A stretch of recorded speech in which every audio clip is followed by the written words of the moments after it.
Dr. Muskan and welcome to the Physio Info Island. I have created this channel to provide you with the most informative videos on physiotherapy. So our today's topic is gait cycle. Gait cycle एक बहुत ही important topic है but it's little bit confusing. तो आज हम उसको एक बहुत ही easy way में understand करेंगे. Okay, so what is gait?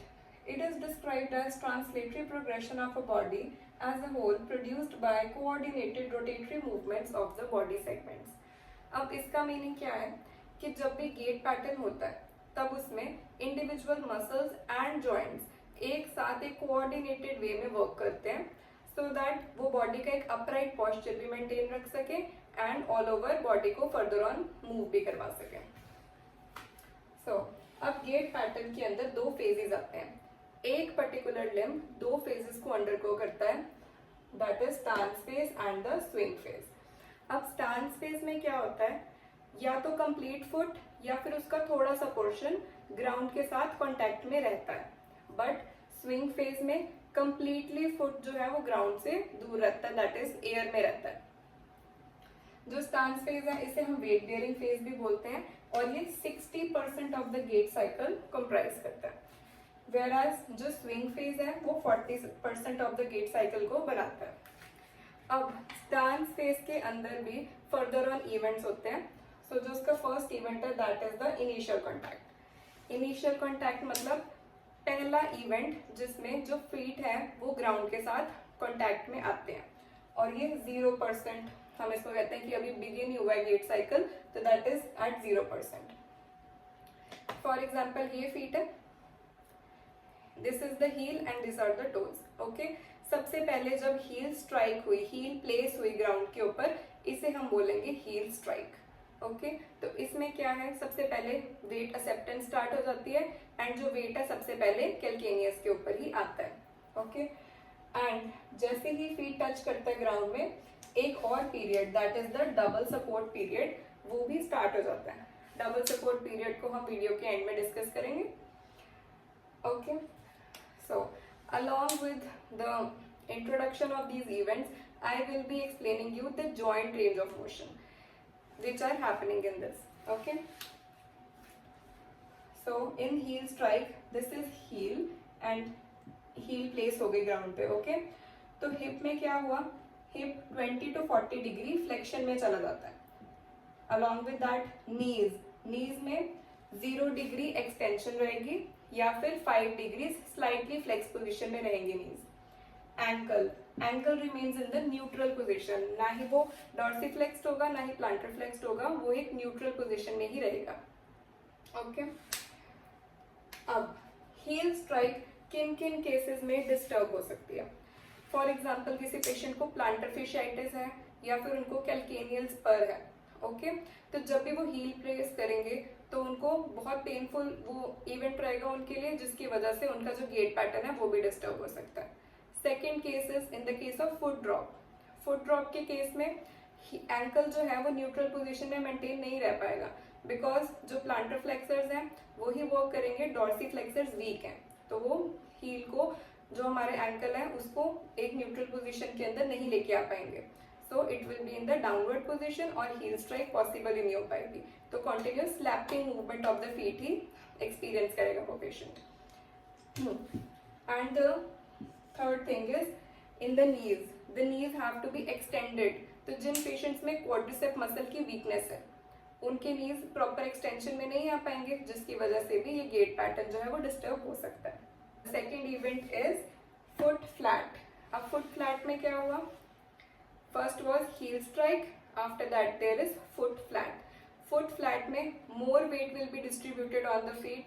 Okay, but more जो weight की concentration होगी वो heel पे होगी and metatarsal heads पर होगी. Weight bearing, shock absorption भी start हो जाएगी by rolling of the feet in pronation. Now at this time the other leg is in the toe off position. In the time of foot flat जो हमारी opposite leg होगी, हमारी contralateral leg होगी, वो एक to of phase में होगी. Right, so what is happening in the joints here. In the hip joint is in 10 degree flex position.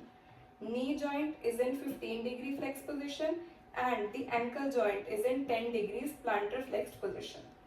Okay.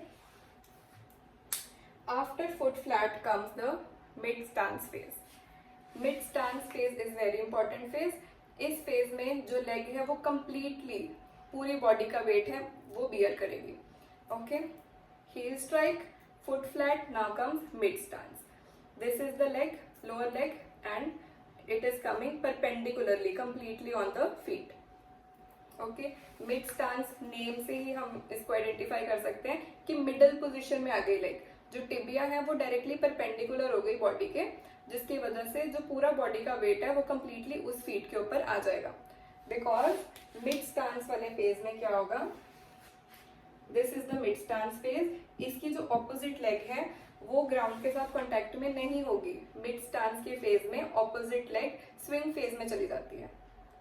So completely जो पूरी बॉडी का वेट है वो इसी लेग को बियर करना है, इप्सिलेटरल लेग को ही बियर करना है, बिकॉज कॉन्ट्रालेटरल जो लेग है वो स्विंग फेज में है. So let's have a look on the joint ranges. Hip is in 0 degree extended position. The knees are in 0 degrees extension position or slightly flexed in 5 degrees. The ankle joint is in 5 degree dorsiflex position. Mid stance phase. तो अगर patient को hip में, नी में या फिर ankle में कोई भी प्रॉब्लम है, कोई आर्थराइटिक चेंज है, कोई ट्रोमेटिक इंजरी है, एनीथिंग लाइक दैट, जिसकी वजह से उनको पेन है उन जॉइंट्स में, तो ये जो मिड स्टांस फेज है इसका पीरियड भी क्या हो जाएगा, रिड्यूस हो जाएगा. बिकॉज जो पेशेंट है वो इतना वेट नहीं बियर कर पाएगा इस लेग के ऊपर एंड वो उसको जल्दी ओवरकम करने की कोशिश करेगा. Also a very important gait that is Trendelenburg gait. It is also seen in this position. अब इसमें क्या होता है, जिन जिन पेशेंट्स का ग्लूटियस मीडियस वीक है, ओके, वो सिंगल लेग में अगर खड़े होंगे तो वो ऑपोजिट जो हिप है उसको कंट्रोल नहीं कर पाएंगे, जिसकी वजह से जो ऑपोजिट लिम्ब है, जो ऑपोजिट पेल्विस है, उसका पेल्विस ड्रॉप हो जाएगा. सो एक वैडलिंग टाइप ऑफ गेट दिखाई देगा जिससे हम कहेंगे Trendelenburg gait. Okay.